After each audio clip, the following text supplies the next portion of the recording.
Good morning, dear friends.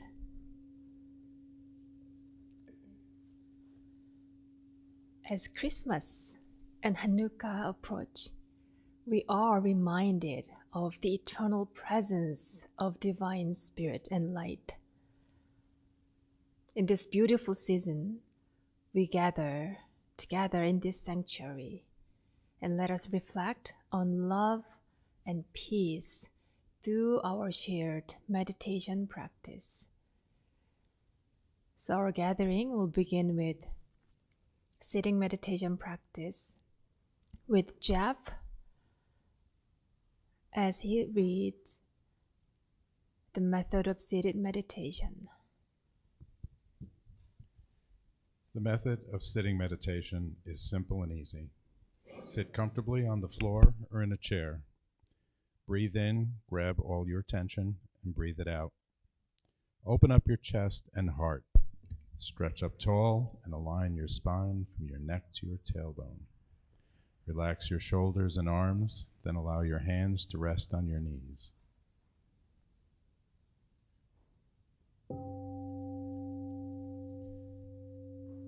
Bring your attention to your breath. As you exhale, release all mental and physical tension. Invite your attention to abide in your chi energy field, which is called Danjan. This is located about 2 inches below your navel and is the power center for your breathing.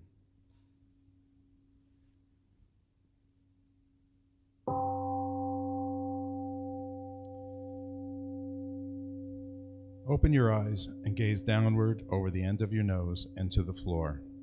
Keep your mouth closed and allow the tip of your tongue to rest gently against the roof of your mouth. When your mind is concentrated and calm, pure and clear saliva may gather in the mouth. You may swallow it. Relax your facial muscles and notice your gentle smile.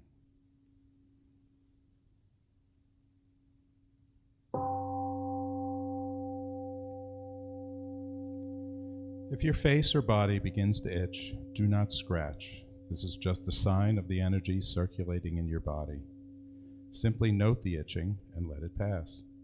If your legs ache unbearably, you may change position very slowly and quietly so that you maintain a calm stillness and do not interrupt others.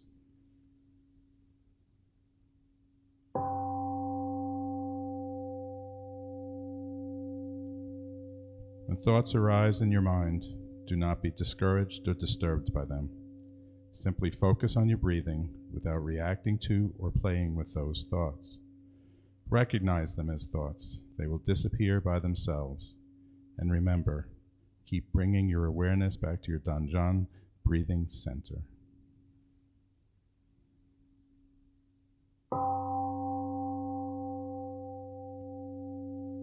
If you continue practicing meditation for a long period of time, you will rest in the realm of samadhi, deep meditation, in which the mind is calm, concentrated, perfectly focused, and at peace, with no distinction between self and others, time and place.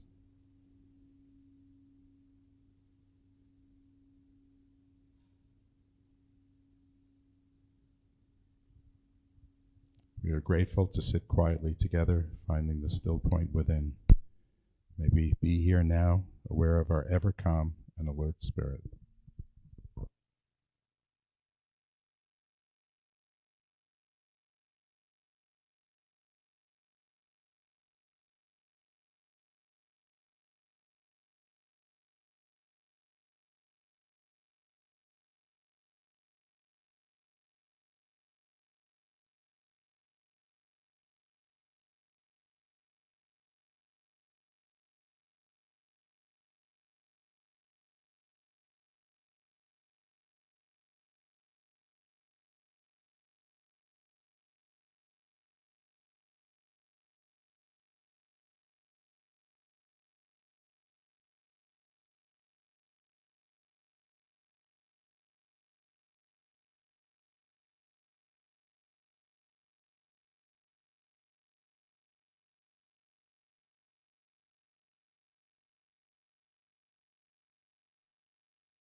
When it comes to meditation, there are many forms. Now please open your booklet, page 3.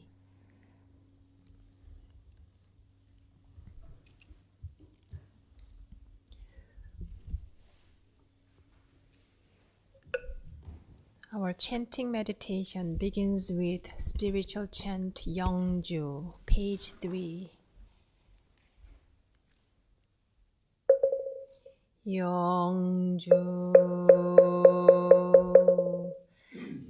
전지연기야 심정만사여이야 심통 전지여와 등일체하여 전지동심조 전지연기야 심정만사여이야 심통 전지여와 등일체하여 전지동심정 전지연기야 심정만사여이야 심통 천지여와 등일체하여 천지동심정 천지연기야 심정 반사여이야 심 천지여와 등일체하여 천지동심정 천지연기야 심정 만사여이야 천지여와 등일체하여 천지동심정 천지연기야 심정 만사여이야 천지여와 등일체하여 천지동심정 천지연기야 심정 만사여이야 심도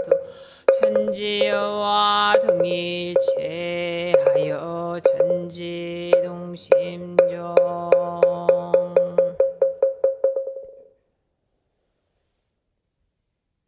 Please join your palms together. Let us read the prayer for world peace. Grace of heaven and earth, grace of parents, grace of fellow beings, grace of laws. O Dharma Kaya Buddha, fourfold grace, may we take refuge in Dharma and be filled with compassion and wisdom. May we transform delusion into wisdom, greed into generosity, resentment into gratitude, discord into harmony, and hatred into compassion. May all nations grow and benefit mutually. May the strong help the weak, and may the weak learn and evolve according to Dharma. May all those who have died from world conflicts and disasters be delivered through all obstacles and be at rest. May there be peace throughout the world, and may all beings enjoy tranquility and happiness, living in their original true nature. May we embody the spirit of Christmas and Hanukkah throughout the year, spreading love and kindness to all those we encounter. May the light of truth illuminate our paths, leading us to greater understanding and harmony with one another. This we pray with one mind and one heart.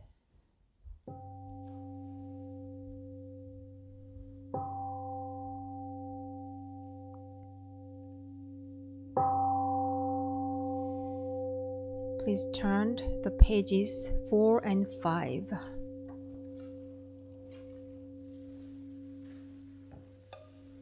일원상va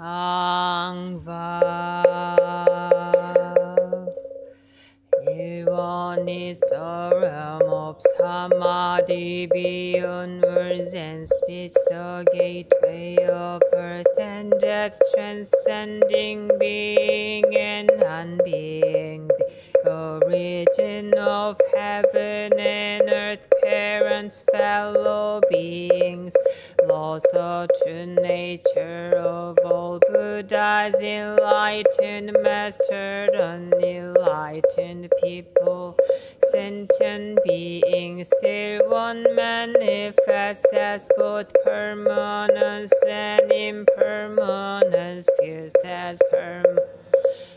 One unfolds into an infinite world that is ever abiding, spontaneous, just as it is fused as impermanent.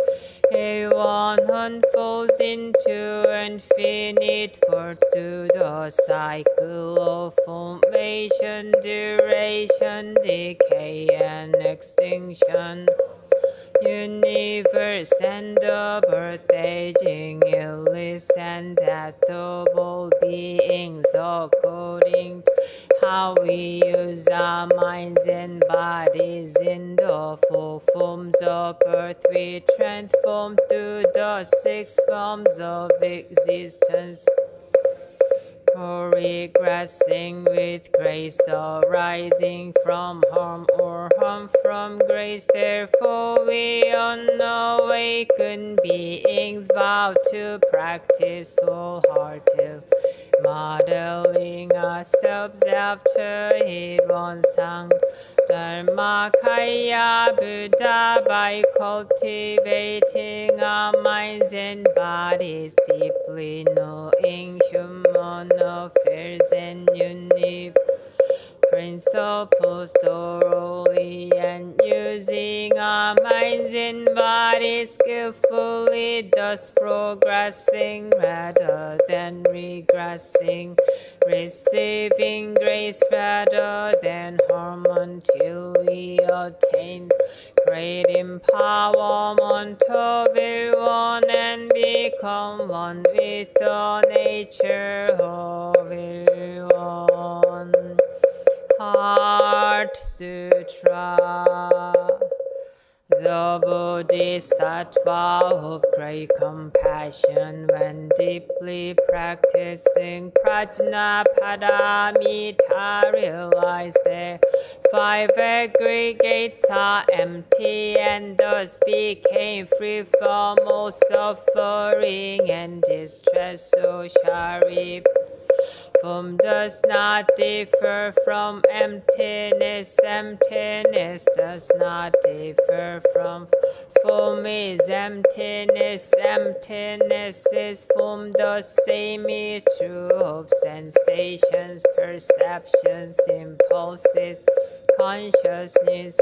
Shariputra, all dharmas are empty. They do not appear or disappear, are not tainted or pure, do increase or decrease in emptiness. No form, no sensations, no perceptions, impulses, no consciousness, no eyes, no ears, no nose, no tongue, no body, no form, no sound, no smell, no taste, no touch, no object of mind, no of eye, ear, nose, tongue, body, or mind, consciousness, ignorance, no extinction of ignorance. Old days and death, no extinction of them, no suffering, cause of suffering, no cessation of suffering, no past, no wisdom, no attainment. The Bodhisattva relies on Prajnaparamita, therefore the mind has no hindrance. With any hindrance, no fears exist. Free from delusion, one dwells in nirvana. All Buddhas of the past, present, and future rely on Prajnaparamita and attain supreme enlightenment. Therefore, note Prajnaparamita is the great mantra, is the great enlightening mantra, is unsurpassed and unequaled mantra, which is able to eliminate all suffering. This is true of also Prajnaparamita mantra, which says gone, gone, gone beyond, far beyond, now awaken, gate, gate, para, gate, Parasamgate Buddhisvaha Gate Gate Paragat Parasamgate Buddhisvaha Gate Gate Paragat Parasamgate Buddhisvaha.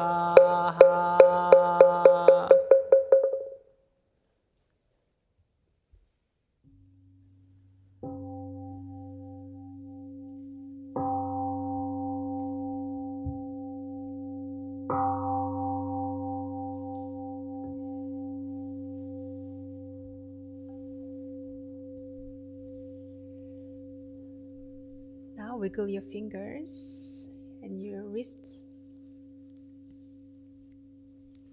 Collapse your fingers. Bring your palms out. Wiggle your hands, your arms. And palms up high. And wiggle to side. Hands behind your head and lean backward. Open up your chest.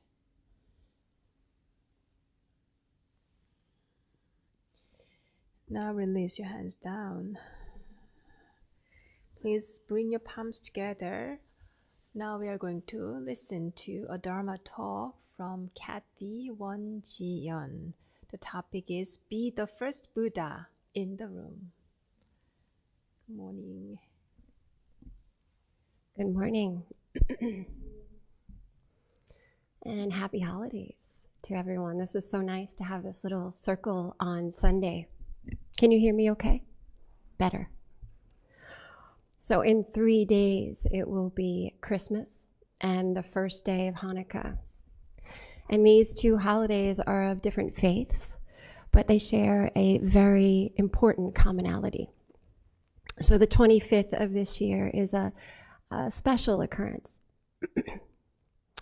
But how do you feel right now as the holidays approach?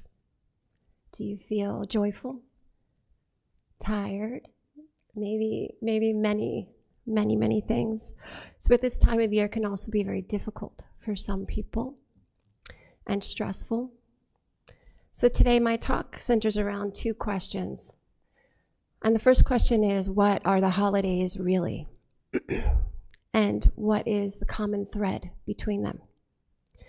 So my family and I celebrate Christmas, and many people ask me, have you heard this? Are you ready for Christmas? So I always think that's a really funny question, because what they're really asking is, have you purchased and wrapped all your gifts yet? That's really what that question means. And it's a practical question, but it also signifies how magnified and concentrated the holidays have become. And with this question, thoughts can arise, right? That can lead to stress or feeling burdened, right? So thoughts like, oh, it's too commercialized, or I have too much to do, or there's too much materialism. So these types of thoughts. So, but also there's a moment here. There's a moment here that there's kind of like a very quick, and what I mean by this kind of snap is that there's a moment that has a potential when we can catch our mind.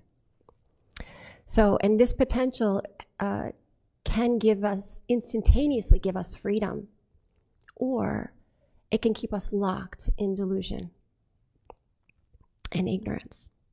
So Master Sotasan, the founding master of Won Buddhism, said that the mind is so extremely subtle that it exists when you take hold of it, but disappears when you let it go. So we need to be aware, right? And catch this immediate judgment, because it's just that quick response of our mind. And the challenge of our practice is to not become imprisoned in quick discriminations, but instead pause and then inquire with an open mind.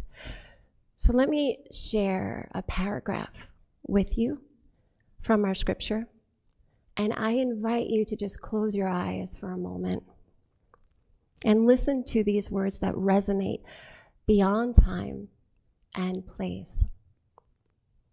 This is Master Sotasan's words.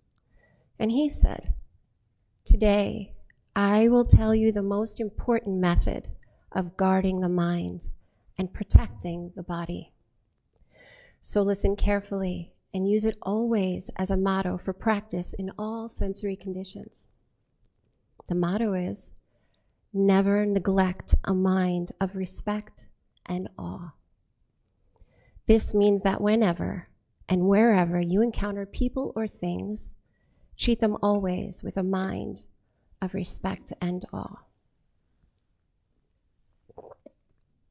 So when we have a mind of respect and awe, and look at this natural expansion of the holidays, just observe, before our minds attach to judgment or discrimination, maybe we then have the opportunity to open to the truth and act with clarity and discernment. So our founding motto, I'm going to paraphrase it a little bit, is simple and clean. So it says that the advancement of science and technology and materialism, that's natural. That's a natural part of being human, right? But the weakening of our spirit is optional. So this is what we are working on, the strengthening of our spirit. But however, these are two halves of the same coin. The only thing our quick judgment does is separate us from this truth and separate us from strengthening our spirit in equal measure so we can gain freedom from suffering, to be fully human, no differentiation. So, is there more to discover about these holidays? So let me share with you a holiday shopping story. It's not holiday without one shopping story, right? So the other day, my husband and I were in Lowe's because I really wanted to get lights to put, a little bit outside the house. And, excuse me. And so we were inside Lowe's, and we were debating really about if we needed these lights or not. I say yes, because they're pretty. And he said no, because we got to take them down in a month, right? Okay. So we were sitting there quietly having this discussion when suddenly around the corner comes this gentleman, and he just comes and walks and he stands between us. And he's so excited, and he's got this big grin on his face, and he's looking at us and he's staring at the lights, and he says, "Just one more string of lights. Every year I have to add just one more, and my whole house is covered in lights. Just one more." And he has this infectious, exciting energy, right? It was so great. I loved it. However, it was way too much for me in that moment too. I could not match that energy. So I kind of looked at him, and we didn't know what to say either, because we were like, okay. So we kind of look at him and we go, I was like, cool, great. And then he kind of went, yeah. And he like skip walked back into the store and like disappeared.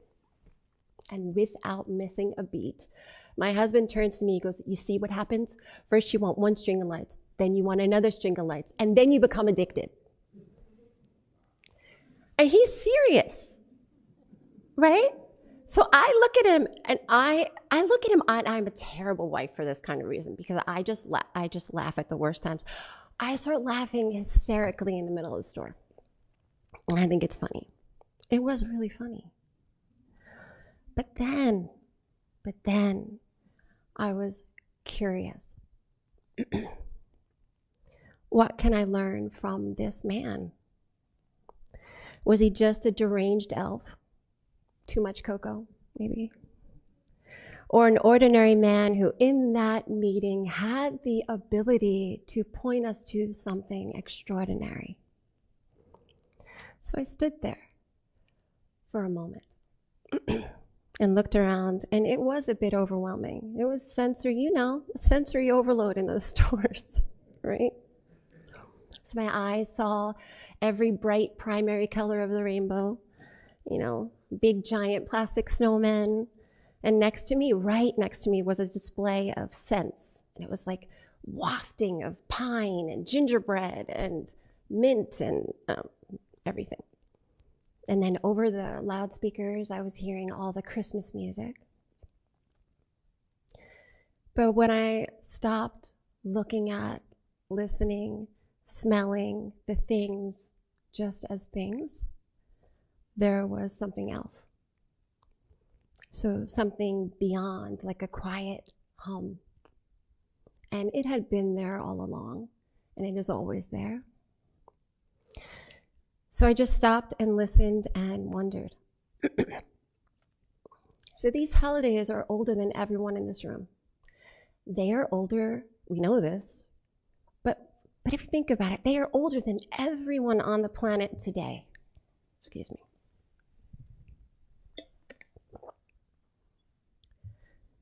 So do you ever wonder why? We created them. And why we continue to celebrate them year after year, century after century. The common answer is that we are celebrating the birth of Jesus, or for Hanukkah, religious freedom, dedication.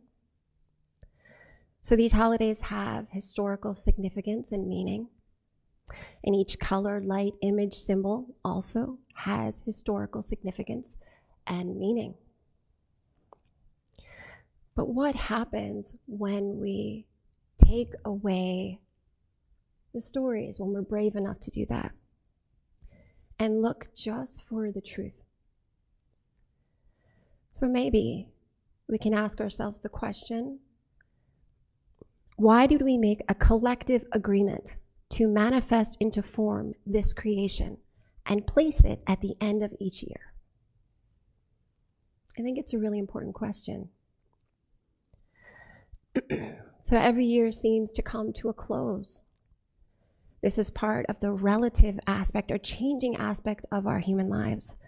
However, if we boldly strip away the stories and trace back the symbolism, we are left with the roots of their origin. The root is what Christmas and Hanukkah have in common. Our reminders of what is unchanging. There is one truth. If we look at them closely, both of them teach us, guide us. So they teach us to, 1, seek out loved ones and come together. 2, to spread joy, goodwill, gratitude, forgiveness, and peace throughout the world. 3, to be generous, to be charitable. And interestingly enough, because I'm used to Santa Claus, so Santa Claus we have in Christmas gives to the world, right? Give to the entire world without expecting anything in return. This is what we've created. So he also checks our moral conduct. So this is an interesting thing that we have placed. Checks if we're being good, so we understand, so we remember this cause and effect. What we give is what we receive. 4, light. A light will guide us home. The light the light of the star in the sky, the light at the top of the tree, the light of the candles, the miracle of light. And 5, there is one thing that matters more than all else. We need to believe. So this is it. So isn't it beautiful and miraculous? So we have created a system, this living scripture, that gives us the continuous reminders to believe in and to realize what? So I'm going to tell you. So the roots and origin call to us and point us home. Just like the Ilwan song, a one circle image, right? Above my head. It points us to our Buddha nature. This end of year explosion of carefully and outrageously placed reminders guides us at every step to wake up. It's not about the gifts we give, but the root of why we give. It's not about who we're with, but the root, the truth of our interconnectedness. It's not about the light we see, but the light we are, if only we believe. So on November 17th, during Venerable Jigsanim's inauguration speech as head Dharma master of One Buddhism USA, he said something that stopped my mind like a pin drop. And his words were, "Wherever you go, be the first Buddha in the room." And this is all the practice we need. What those words say is that when we believe that we are Buddha, that we do not expect the world or the room to adjust according to our judgments or preferences. We don't expect someone or some place to be the Buddha before we can respond in kind. We are naturally who we are. So my mother-in-law sent us a card for Christmas. I forgot to bring it to show you. But the card says, help a stranger, praise a child, light a candle, share your love, sing for joy, lend a hand, pray for peace, understand. So we need to understand. We need to understand that these words are not a prescription. They're not a directive. This is our nature calling to itself. So I'll end my talk today with one last story. And this is from the life of the Buddha. And the story has a profound effect on me. So I'm told that the Buddha didn't often give Dharma talks. But when he did, they raised a flag really high on a flagpole, so everyone near or far could come and hear the wisdom of the Buddha's words. So one day, thousands of people showed up for one of his talks. It's interesting, thousands of people, no microphone. So the Buddha was silent, and without words, he put his hand in the pond next to him and pulled out a lotus flower and raised it high into the air. So in silence, each person received the same complete teaching, the same complete Dharma that day. However, only one smiled. His name was Mahakashapa, and he was the only one among the thousands that was able to receive the teaching, that mind-to-mind, heart-to-heart transmission. Why do you think this is so? So Mahakashapa, I think, it was because he believed. Yes, in his teacher, but beyond this, beyond the concept of transmission from here to there, or from Buddha to Mahakashapa, because he was Buddha. And there was no differentiation between himself and Buddha, or himself and the flower. So Mahakashapa became the next lineage holder after the Buddha passed away, but I don't believe Buddha gave him the lineage. Mahakashapa awakened to the truth and was the lineage. So, one more string of lights. I believe we are that deranged elf's or ordinary man's one more string of lights this year. And he did teach us something extraordinary. We are not our stories, not our labels, our thoughts, our failings, our successes. We are, wherever we are, in whatever season, the first Buddha in the room. And should we forget, should our belief waver, we can pause with respect and awe, and our true nature will be right there when we use our eyes, when we use our ears, when we use our noses, our tongues, our bodies, and when we use our minds. We are the light and the way, if only we believe.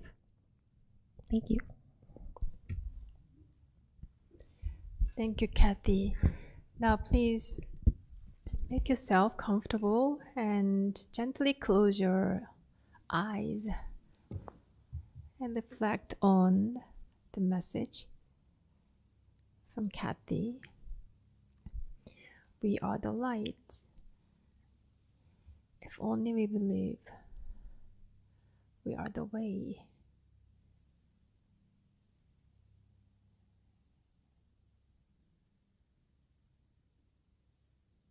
What does this Christmas and Hanukkah mean to us? And how do we wish to celebrate this season?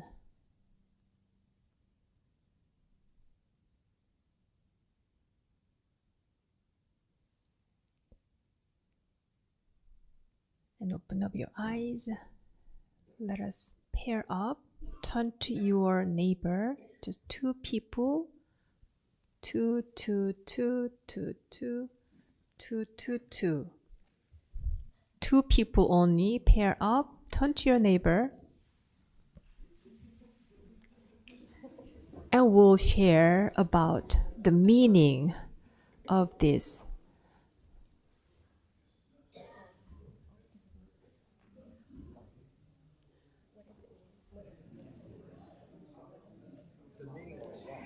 The meaning of.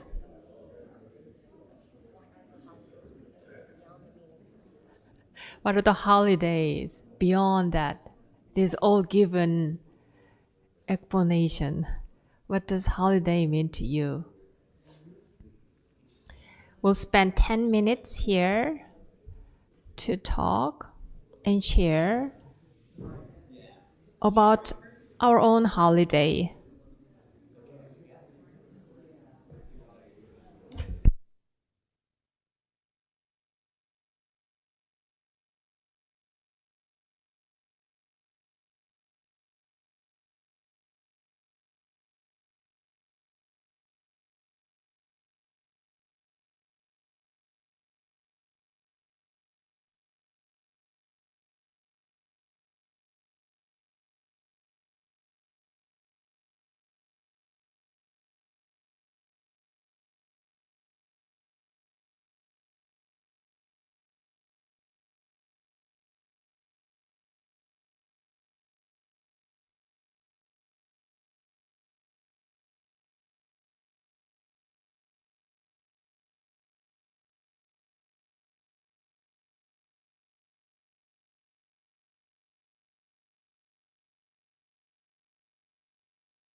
I hope you have meaningful conversation with your neighbor.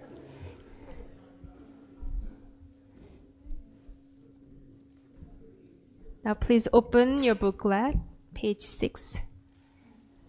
Let us wrap up today's gathering as we recite the essential dharmas of daily practice, page 6. Essential dharmas of daily practice. 1. The mind is originally free from disturbance, but disturbances arise in response to sensory conditions. Let us restore the equanimity of our true nature by letting go of disturbances. 2. The mind is originally free from delusion, but delusions arise in response to sensory conditions. Let us restore the wisdom of our true nature by letting go of delusions. 3. The mind is originally free from wrongdoing, but wrongdoings arise in response to sensory conditions. Let us restore the precepts of our true nature by letting go of wrongdoings. 4. Let us replace disbelief, greed, laziness, and ignorance with belief, zeal, questioning, and dedication. 5. Let us turn resentment into gratitude. 6. Let us turn dependency into self-reliance. 7. Let us turn reluctance to learn into willingness to learn well. 8. Let us turn reluctance to teach into willingness to teach well. 9. Let us turn lack of public spirit into eagerness to serve the good of all. Just a few announcements. Last call for this Tai Chi meditation retreat, which will start from this Friday. Please check this out. We have just few spots, I think 3 spots for on-site, and commuters are always welcome. So please check this out. The Present Moment retreat. You can begin your new year with us through this retreat program. Finally, we have National Sangha Gathering January 11th at 2 p.m. This is online program. Please check this out as well. So please join your palms together. Let us join our palms together. Breathe in, palms up to your forehead. Breathe out, down to your heart center. Shoulders are relaxed. Breathe in deeply once again. And breathe out joy, happiness, and gratitude. Let us turn to our neighbors and say Merry Christmas as we end our service. Merry Christmas. Thank you for your practice, and we'll see you next Sunday.